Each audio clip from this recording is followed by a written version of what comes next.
Well, welcome to Mallorca and welcome to the Best Centre. On the programme this week, with half a dozen swim teams from around France here with us, we have a distinctly French flavour. We start with a studio discussion with two of the French coaches that are here this week. They share with us the work they're doing, and we look at some of the reasons as to why France has become such a force in world swimming in the last 10 years. With limited success at the Olympic level, France needed someone to break down the barriers, and they found it in 2004 in Athens with 17-year-old Laure Manadou. Victory in the 400 freestyle delivered France's first ever women's swimming gold medal, and France's first gold medal in the pool since Jean Boiteau won the same event, 400 free, in Helsinki in 1952. And then a generation was born. Alain Bernard, Fabien Gillot, Fred Bousquet, Hugues Dupos, Camille Muffat, Yannick Agnel, and Laure's little brother, Flo Manadou. Well, I say little. On the pool deck this week is Frédéric Delcourt, Olympic silver medalist from Los Angeles in 1984 in the 200 back, and the head coach at Montpellier. We talk with him and Stéphane Lacono from the Sarreguemines club in Lorraine, way up in the northeast of the country. He spent 10 years in Guadeloupe. Stéphane gives us an insight into the multicultural swimming world in France and its overseas territories. Here it is. Vous faites les préparations pour les championnats nationaux à Limoges, très proche. Donc, dites-moi juste un peu de le travail que vous faites avec les nageurs cette semaine. Qu'est-ce que c'est le plus important dans l'eau pour les nageurs? Alors, il y a plusieurs choses sur un stage comme ça. Un autre bénéfice, c'est de les sortir de leur contexte habituel. D'autre part, ils sont pris en charge toute la journée, donc au niveau de la récupération, c'est énorme. Et ça permet aussi à ce moment-là de travailler un peu plus dur dans l'eau, puisqu'ils ont entre les entraînements la possibilité de récupérer, de bien s'alimenter.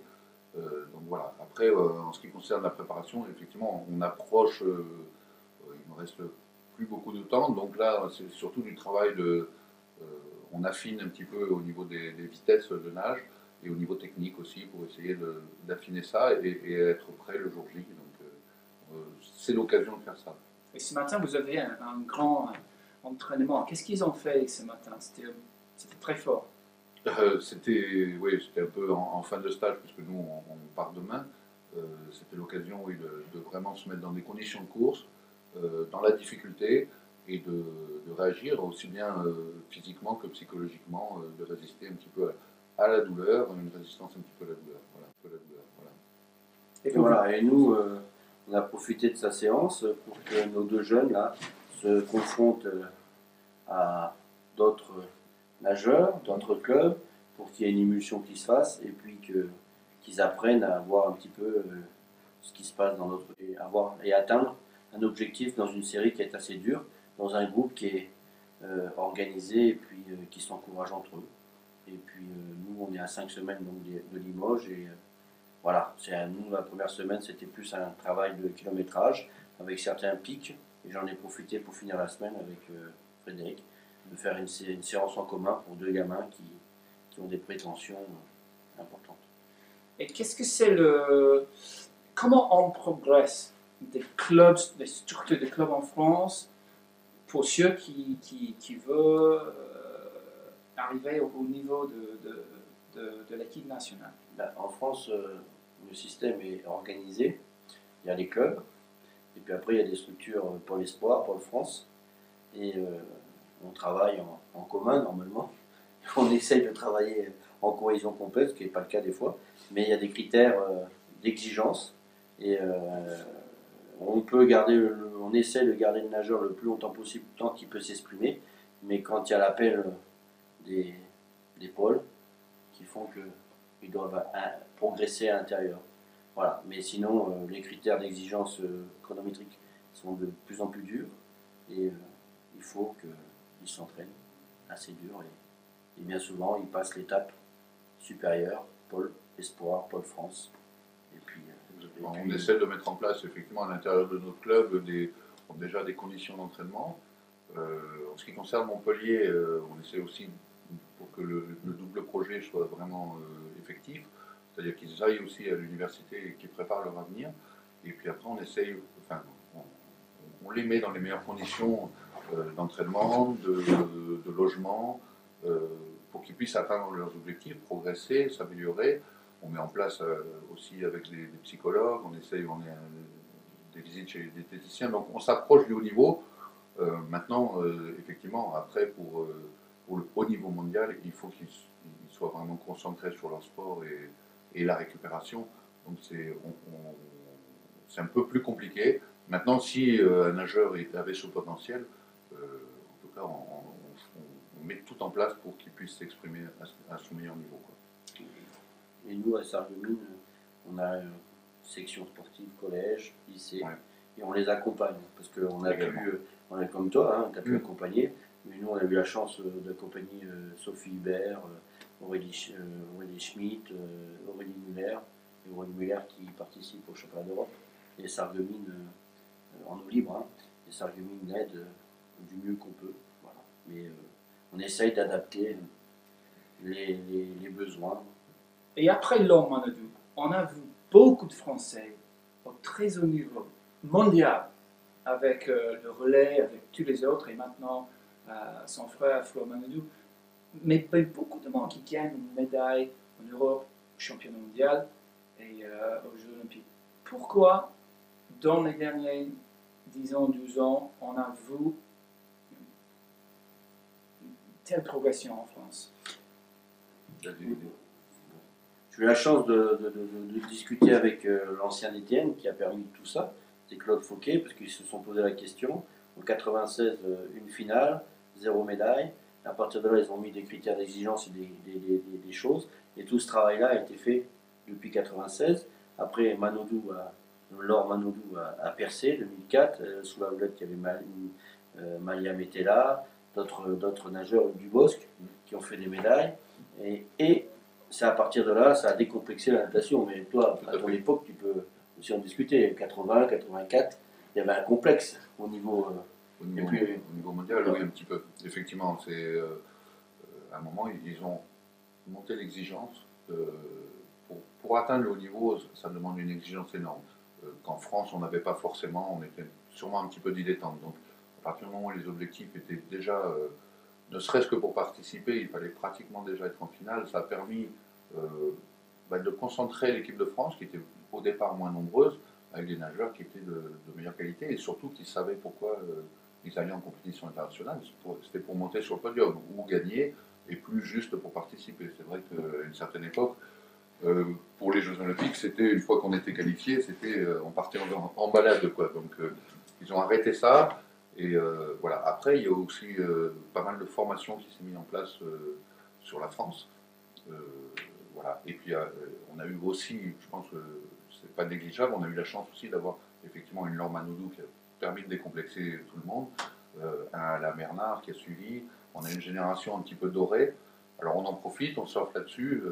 Maintenant, est-ce qu'on travaille pour la suite, c'est à voir. Mais effectivement, on a des nageurs un peu exceptionnels et qui ont été mis aussi dans des conditions, on peut le reconnaître, dans des conditions de performance, d'optimisation de la performance, de réflexion sur la performance, de recherche dans tous les domaines, hein, diététique, musculation.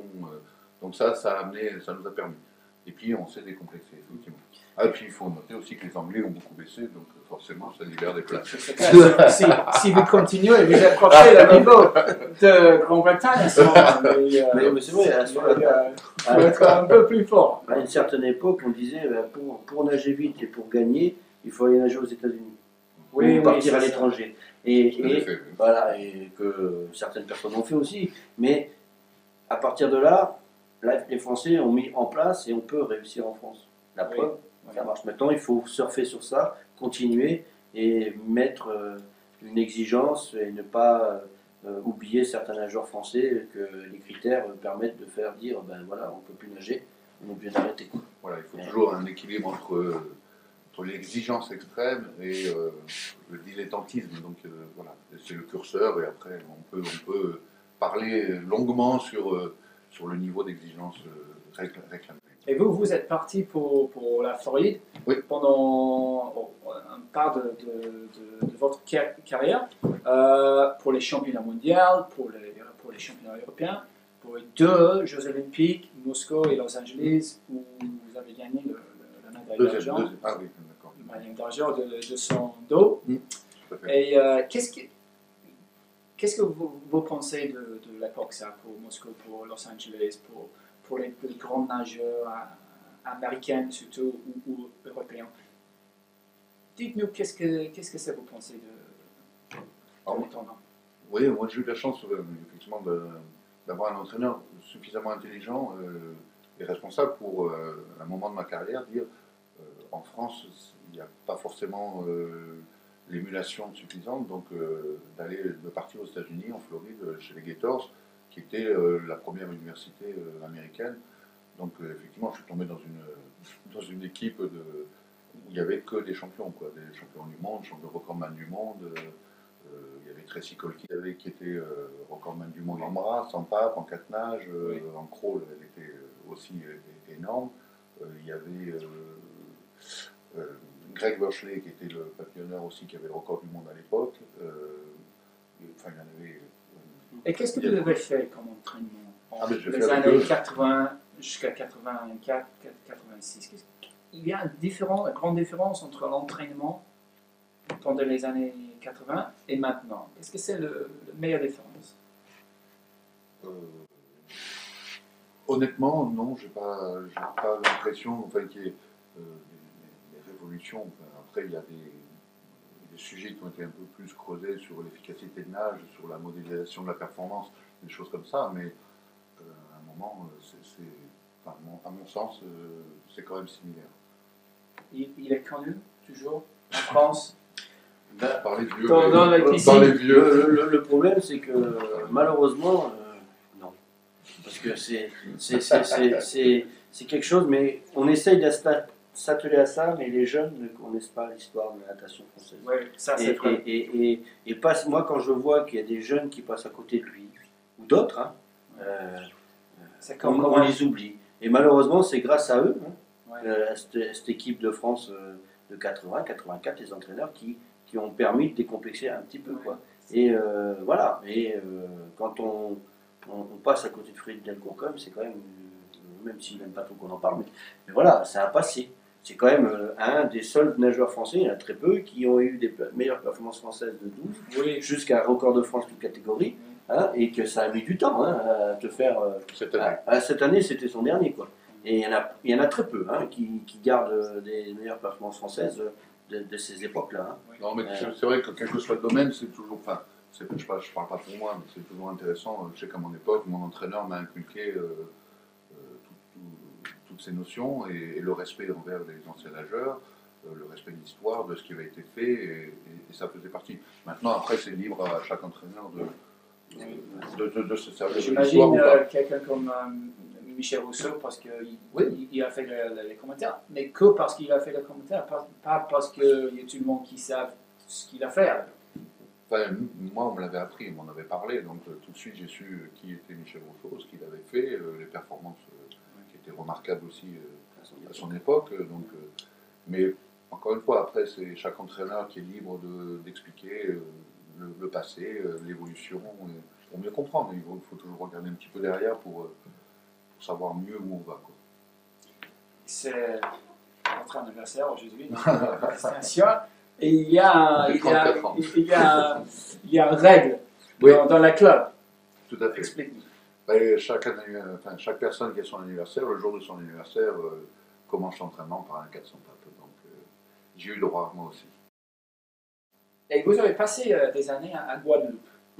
Donc, dites-nous juste un peu la différence entre la natation dans un coin du monde comme Guadeloupe et par exemple en France. La différence, c'est à un moment, il fallait les décomplexer. C'est les Guadeloupéens, parce qu'il fallait leur donner la chance.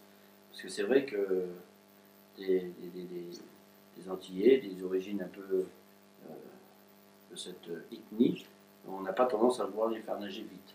Il a suffi que Mania Metella soit un précurseur de ça. Et puis surtout, il y a eu à mon époque la visite, c'est un paradoxe, mais de son entraîneur qui est allé et qui a décomplexé un petit peu ça, et puis il a eu une mission, et c'était de développer la natation en Guadeloupe et dans les Antilles, ce qu'il a réussi, qu'il a donné les moyens et les outils pour permettre à ces jeunes nageurs de nager vite. Et on a pu contribuer à ça avec le club d'escouade, aider avec le comité régional de Guadeloupe, pour que beaucoup de nageurs arrivent en équipe de France. Parce qu'à un moment, on disait,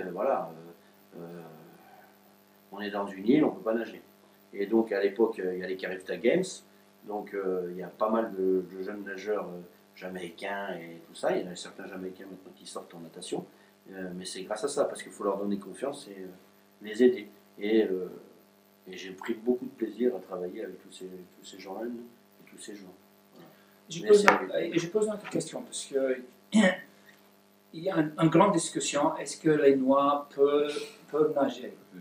Et pour moi, la réponse, la solution, c'est en France, parce qu'on voit en France qu'il y a beaucoup de nageurs noirs, plus qu'en Angleterre ou peut-être aux États-Unis.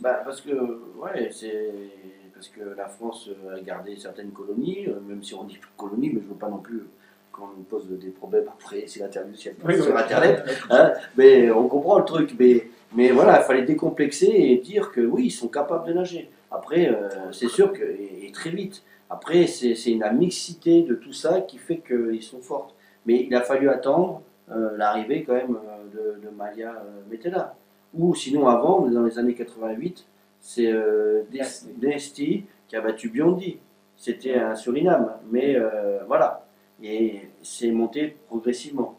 C'est juste une question d'avoir une population qui a un accès à la piscine et pour voir les autres noirs qui ont fait. Parce que quand on va sur cette île, n'importe quelle île, on dit ben voilà, ils ne peuvent pas nager. Et si, mais il y a la mer, il faut leur donner envie, il faut que ça rentre.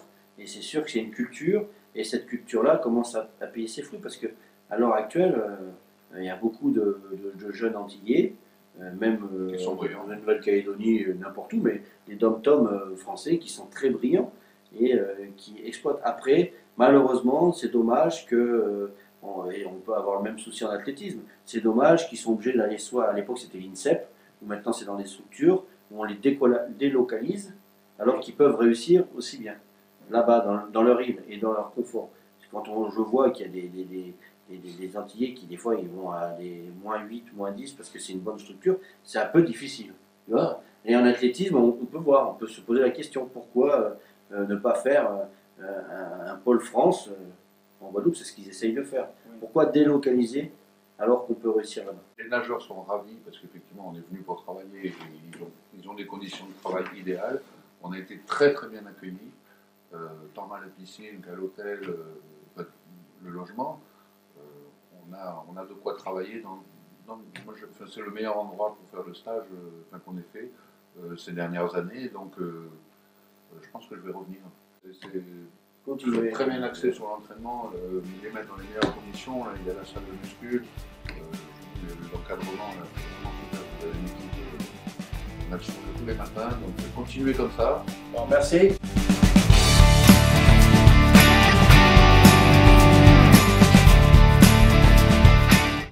Well, I hope you enjoyed it. We'll see you next week where, among other things on the show, we'll talk about triathlon development. See you then.